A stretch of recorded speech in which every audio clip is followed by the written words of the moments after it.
Episode opening സീനിൽ Luffy അവനാണെങ്കിൽ ആ പരസ്പരമുള്ള ജെല്ലി മോൺസ്റ്ററിനെ അതിനെ അങ്ങനെ അട്ടിച്ച് താഴെയിടും. അതിനുശേഷം സ്ട്രെയിറ്റ് ആയിട്ട് പരസ്പരത്തെ അറ്റാക്ക് ചെയ്യാനായിട്ട് അവന്റെ അടുത്തേക്ക് ഓടുകയാണ്. കട്ടകുറിക്കാണെങ്കിൽ അതുകൊണ്ട് വെറുതെ ഇരിക്കാനാവില്ല. ലൂഫി ആരാണെന്നും എന്താണെന്നും കട്ടകുറിക്ക് നന്നായിട്ട് അറിയാം. മാത്രമല്ല അവന്റെ ബൗണ്ടിയെയും പവറിനെ കുറിച്ചുള്ള ബോധം അതവനുണ്ട്. ലൂഫി പരസ്പരോടെ ക്ലോസ് എത്തേണ്ട താമസം കട്ടകുറി അവനവന്റെ ഹോക്കി പവർ എടുത്ത് ലൂഫിയെ തടയും. പിന്നീട് ലൂഫിയും അവന്റെ ഹോക്കി പവർ എടുത്ത് പൊരിഞ്ഞ അട്ടിയിട്ടി ബഹളം. ലൂഫി കഥാനായകനാണെങ്കിൽ കട്ടകുറി അവൻ ബിഗ് മോമിന്റെ മകനാണ്. 4 എംപറേഴ്സിൽ ഒരാളുടെ മകൻ. സോ ആ ഒരു പവർ അതവന് നന്നായിട്ടുണ്ട്. അങ്ങനെ അവർ രണ്ടുപേരും വമ്പ ഫോഴ്സിൽ പരസ്പരം ആഞ്ഞിട്ടിക്കും. കട്ടകുറി ആണെങ്കിൽ അവന്റെ കൈ അത് ജയന്റ് ആക്കി മാറ്റി ഒരൊറ്റ ഇടി. ആ ഒരു ഇടിയിൽ ലൂഫി തെറിച്ചു പോയി വീഴുകയാണ്. കട്ടകുറിയുടെ സ്ട്രെങ്തും അവന്റെ പവറൊക്കെ കാണുമ്പോൾ ലൂഫിക്ക് മനസ്സിലാവും ഇവൻ നിസ്സാരക്കാരനല്ലാന്ന്. അതുമാത്രമല്ല ബിഗ് മോം അവരുടെ വെള്ളമൊക്കെ ഒലിപ്പിച്ച് ഓടി ഓടി കപ്പലിന്റെ തൊട്ടടുത്ത് എത്തിക്കഴിഞ്ഞു. അവള് കപ്പലിലേക്ക് വന്ന പിന്നെ നമ്മുടെ ആൾക്കാരുടെ കയ്യിൽ നിന്ന് കാര്യങ്ങളെല്ലാം തന്നെ കൈവിട്ടു പോകും. സോ എങ്ങനെയെങ്കിലും കട്ടകുറിയെ തട്ടിത്തെറിപ്പിച്ച് കപ്പലുമായിട്ട് അവിടുന്ന് രക്ഷപ്പെടണം. വേറെ ഒന്നും നോക്കിയിരുന്നിട്ട് കാര്യമില്ല എന്ന് പറഞ്ഞ് അവരെല്ലാവരും ഇപ്പൊ കപ്പൽ മുൻപോട്ട് എടുക്കാനായിട്ട് നേരെ കപ്പലിന്റെ അകത്തേക്ക് പോകും. അടുത്ത നിമിഷം ആ കട്ടമറു വില്ലൻ അവനാണെങ്കിൽ ലൂഫിയെ തടയും. ലൂഫി ഹോക്കി പവർ എടുത്ത് ഗാറ്റ്ലിംഗ് ഫൈറ്റിംഗ് സ്റ്റൈൽ ഉപയോഗിച്ച് അവനെ ആഞ്ഞെട്ടിക്കും. പക്ഷേ എത്രയൊക്കെ ഇടിച്ചിട്ടും അവന് ഒരു കുഴപ്പമില്ല. ലൂഫിയുടെ പഞ്ചില് അവന്റെ ബോഡിയിൽ വെറും ദ്വാരങ്ങൾ മാത്രം ക്രിയേറ്റ് ആവും. ഇവിടെ പെട്രോയ്ക്കാണെങ്കിൽ ലൂഫിയുടെ എടുത്തുചാട്ടവും സ്റ്റൈലിലുള്ള പഞ്ചൊക്കെ കാണുമ്പോൾ സാക്ഷാൽ ഓൾറെഡി റോജറിനെ ആയിരിക്കും ഓർമ്മ വരിക.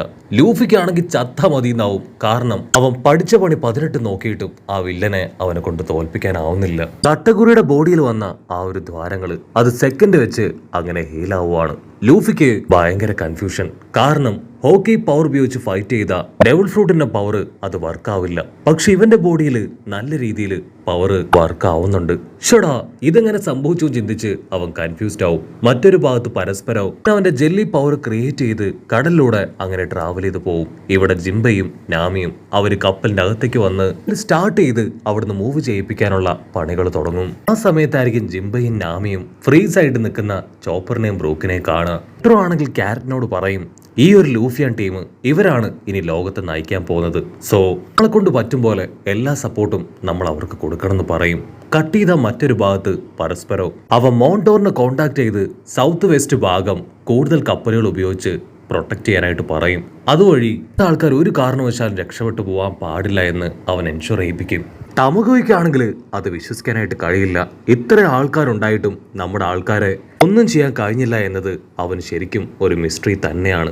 അവനാണെങ്കിൽ അവിടെ ഉണ്ടായിരുന്ന എല്ലാവർക്കും ഇൻഫർമേഷൻ പാസ് ചെയ്യും. ഓരോരോ സബ് ഐലാൻഡിലുള്ള അവരുടെ അസിസ്റ്റൻസ് കടലിന്റെ എല്ലാ ഭാഗങ്ങളും ലോക്ക് ചെയ്യാണ്.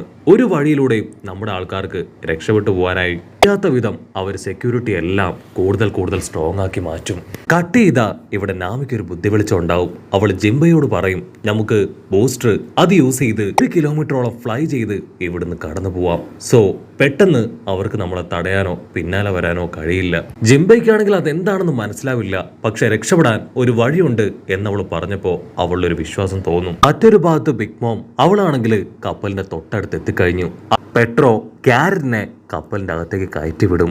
അപ്പൊ ദൂരത്തായിട്ട് ഒരുപാട് വില്ലന്മാരുടെ കപ്പലുകൾ അതങ്ങനെ സണ്ണി കപ്പലിനെ റൗണ്ട് ചെയ്ത് അറ്റാക്ക് ചെയ്യാൻ തുടങ്ങുകയാണ്. മറ്റൊരു ഭാഗത്ത് ആ കട്ടകുറിയും ലൂഫിയും അവരാണെങ്കിൽ നിർത്താതെ ഫൈറ്റ് ഇട്ടുകൊണ്ടേ ഇരിക്കുകയാണ്. അതേസമയം ആ പരസ്പരോ അവൻ കപ്പലിന്റെ അടിഭാഗം മുഴുവൻ അവന്റെ ക്യാൻഡി ഉപയോഗിച്ച് മൂവ് ചെയ്യാൻ കഴിയാത്ത വിധത്തിൽ ലോക്ക് ചെയ്ത് വെക്കും. നമ്മുടെ ആൾക്കാർ ഒരു കാരണവശാലും രക്ഷപ്പെട്ടു പോകാൻ പാടില്ല എന്നതാണ് അവന്റെ ലക്ഷ്യം. പിന്നാണെങ്കിൽ ഈ കാഴ്ചകളൊക്കെ കണ്ട് അവളുടെ കൺട്രോൾ പോവും. അതേസമയം പെട്രോ അവൻ കാര്യമായിട്ട് എന്തൊക്കെയോ ആലോചിച്ച് കടിച്ച് മുരച്ച് നിൽക്കും. പെട്രോ ആണെങ്കിൽ വേറെ ഒന്നും ചിന്തിക്കാതെ ആ പരസ്പരോട് അടുത്തേക്ക് ഓടി വരികയാണ്. അവന്റെ ക്ലോസ് എത്തി ഇപ്പോ പരസ്പരം അറ്റാക്ക് ചെയ്യാൻ തുടങ്ങും. പക്ഷെ പരസ്പരോ അവനാള് നിസ്സാരക്കാരനല്ല. 700 മില്യൺ ബെറി ബൗണ്ടി ഉള്ള ഒരു വില്ലനാണ് ആ പരസ്പരം. പെട്രോയുടെ അറ്റാക്ക് എല്ലാം സിമ്പിൾ ആയിട്ട് ബ്ലോക്ക് ചെയ്ത് അവൻ പെട്രോയെ പിടിച്ചു വലിച്ച് കറക്കി താഴെയിടും. അതിനുശേഷം ആളെ ലോക്ക് ചെയ്യാണ്. നിനക്കത്ര ധൈര്യം ഉണ്ടെങ്കിൽ എന്നെ തന്നെ അറ്റാക്ക് ചെയ്യാൻ ശ്രമിക്കും. നിനക്കെന്റെ പവറും ഞാൻ ആരാണെന്നും അറിയില്ലേ ചോദിക്കും. അതിന് പെട്രോ അവൻ അങ്ങനെ പരസ്പരമായി തന്നെ നോക്കി നിന്ന് ഒരു ഫ്ലാഷ് ബാക്കിലേക്ക് പോവാണ്. ഫ്ലാഷ് ബാക്കിലാണെങ്കിൽ പെട്രോയും അവന്റെ ഫ്രണ്ടും ബിഗ് മോമിന്റെ ഐലാൻഡിലേക്ക് വന്ന് ഫൈറ്റ് ചെയ്ത് പെട്രോയും അവന്റെ ഫ്രണ്ടും ട്രാപ്പിൽ പെട്ട് ആ ബിഗ് മോമിന്റെ മുൻപിലേക്ക് വരും.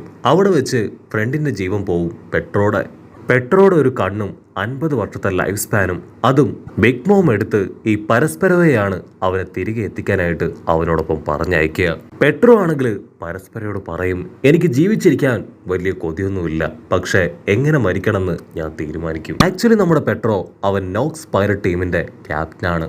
ലോകത്തിനൊരു പുതിയ വെളിച്ചം കൊടുക്കാൻ എന്നെ കൊണ്ട് കഴിയും, അതിന് വഴി വെട്ടാനാണ് ഞാൻ ജീവിച്ചിരിക്കുന്നതെന്ന് പറഞ്ഞ് അവൻ അന്ന് കടന്നുപോകും. കട്ട് ചെയ്ത പ്രസന്റില് പരസ്പരമാണെങ്കിൽ അന്ന് പെട്രോ പറഞ്ഞ കാര്യങ്ങളൊക്കെ പെട്രോയോട് പറഞ്ഞ് അവനെ കളിയാക്കും. പക്ഷെ പെട്രോയ്ക്കാണെങ്കിൽ നന്നായിട്ട് അറിയാം ഇനി ഈ ലോകത്തെ ഭരിക്കാൻ പോകുന്നതും പുതിയൊരു ദിശയിലേക്ക് കൊണ്ടുപോകാൻ പോകുന്നതും ലൂഫിയാൻ ടീമാണെന്ന്. കട്ട് ചെയ്ത പെട്രോ ആണെങ്കിൽ വീണ്ടും ഒരു ഫ്ലാഷ് ബാക്ക് ആലോചിക്കും. വർഷങ്ങൾക്ക് മുൻപ് ആ സോ ഐലാൻഡില് ബെല്ലുകളൊക്കെ വലിയ ശബ്ദത്തിൽ മുഴങ്ങുകയാണ്. ആ ശബ്ദം കേട്ട് എല്ലാവരും പുറത്തേക്ക് ഓടി വരും. അപ്പൊ അവര് കാണും, ജ്വലിച്ചു നിൽക്കുന്ന സൂര്യ വെളിച്ചത്തില് ഒരു വലിയ കപ്പല് അവരുടെ അടുത്തേക്ക് വന്നുകൊണ്ടിരിക്കുകയാണ്. കുഞ്ഞൻ പെട്രോ ആണെങ്കിൽ ആ കപ്പലിലേക്ക് തന്നെ നോക്കും. കപ്പല് മറ്റാരുടെയോ അല്ല, സാക്ഷാൽ കോൾഡ് ഡി റോജർ നയിക്കുന്ന ആളുടെ കപ്പല്. കോൾഡ് ഡി റോജർ ആണെങ്കിൽ സ്ട്രൈറ്റ് ആയിട്ട് ആ ഒരു ഐലാൻഡിലേക്ക് വരും. കുഞ്ഞൻ പെട്രോയ്ക്കാണെങ്കിൽ ആളെ കണ്ട് ഭയങ്കര സന്തോഷം. അവൻ ഓടി വന്ന് റോജറിന്റെ കൈ പിടിച്ച് പറയും, മാസ്റ്റർ, എനിക്ക് നിങ്ങളെ ഒരുപാട് ഇഷ്ടമാണ്. എന്റെ ഏറ്റവും വലിയ ആഗ്രഹം നിങ്ങളുടെ ടീമിലെ ഒരു മെമ്പറായി മാറണം എന്നതാണ്. നിങ്ങൾ എന്തു പറഞ്ഞാലും ചെയ്യാൻ ഞാൻ തയ്യാറാണെന്ന് പറയും. അതിന് കോൾഡ് ഡി റോജർ സ്നേഹത്തോടു കൂടെ അവന്റെ തലയിൽ തലോടി പറയും, നിനക്കിനിയും ഒരുപാട് സമയം ബാക്കിയുണ്ട്. ഇപ്പൊ നീ കുഞ്ഞല്ലേ, ട്രെയിനിങ് ഒക്കെ എടുത്ത് പവർഫുള്ളായി മാറിയതിനു ശേഷം നിനക്ക് നല്ല അവസരങ്ങൾ ലഭിക്കും. നീ ഈ ലോകത്തിൽ ഒരു ചരിത്ര പുരുഷനായി മാറും. നിനക്ക് തീർച്ചയായിട്ടും ഇന്നല്ലെങ്കിൽ നാളെ ഒരു സമയം ഉണ്ടാവും. ആ സമയത്ത് നീ ആരാണെന്നും എന്താണെന്നും ഈ ലോകത്തിന് കാണിച്ചു കൊടുക്കണം. അതിനുശേഷം കോൾഡ് ഡി റോജർ ആ ഒരു സോ ഐലാൻഡ് അത് മുഴുവനായിട്ടും ചുറ്റിക്കണ്ട് ഒരുപാട് പേരോട് സംസാരിച്ച് തീരുമാനമെടുത്ത് ഡയറക്റ്റ് ആയിട്ട് നേവിയുടെ അടുത്തേക്ക് പോയി അവൻ പിടികൊടുക്കുകയാണ്.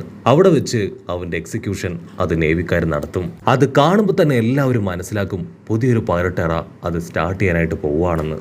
സോ എല്ലാവരും ആ ഒരു എക്സിക്യൂഷൻ വളരെ ഭീതിയോടും വേദനയോടും കൂടെ നോക്കി നിൽക്കും. കോൾഡ് ഡി റോജറിന്റെ മരണം അത് ചിലർക്ക് ഒട്ടും തന്നെ ആക്സെപ്റ്റ് ചെയ്യാനായിട്ട് കഴിയില്ല. മാത്രമല്ല ഇവിടെ പെട്രോ അവനാണെങ്കിൽ അവസാനമായിട്ട് കോൾഡ് ഡി റോജർ അവനോട് പറഞ്ഞ കാര്യം ആലോചിക്കുകയാണ്. നിനക്ക് വേണ്ടിയുള്ള സമയം അത് തീർച്ചയായിട്ടും നിന്നെ തേടി വരും.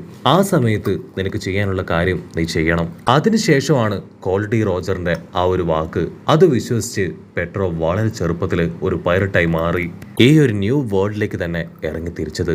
കട്ട് ചെയ്ത പ്രസന്റ് കാണിക്കും. പെട്രോ ദേഷ്യപ്പെട്ട് പറയും, ഇതെന്റെ സമയമാണ്, ഇപ്പോഴാണ് എനിക്ക് പ്രവർത്തിക്കേണ്ട സമയം. ഞാൻ ഒരിക്കലും വെറുതെ ഇരിക്കില്ല. എന്റെ കഴിവും പവറും അതിപ്പോൾ ഞാൻ ഉപയോഗിക്കും. അടുത്ത നിമിഷം അവനവന്റെ കോട്ട് അത് ഊരി പരസ്പരയ്ക്ക് കാണിച്ചു കൊടുക്കുകയാണ്. അത് കാണേണ്ട താമസം പരസ്പരോ അവൻ അങ്ങനെ ഷോക്കാവും. പെട്രോയുടെ കോട്ടിനുള്ളിൽ ഒരുപാട് ബോംബ്. അവൻ സിഗരറ്റ് എടുത്ത് ആ ബോംബ് കത്തിക്കുകയാണ്. അതിനുശേഷം പരസ്പരോയെ അവന്റെ സർവ്വശക്തിയും എടുത്ത് ഇറുക്കി പിടിക്കും. പരസ്പരം ആണെങ്കിൽ എന്നെ വിട്, എനിക്ക് പോണം, കൈയെടുക്കെന്നൊക്കെ പറഞ്ഞ് ഒരുപാട് അവന്റെ കയ്യിൽ നിന്ന് രക്ഷപ്പെടാൻ ശ്രമിക്കും. പക്ഷെ അവനാണെങ്കിൽ ഇറുക്കി പിടിക്കും.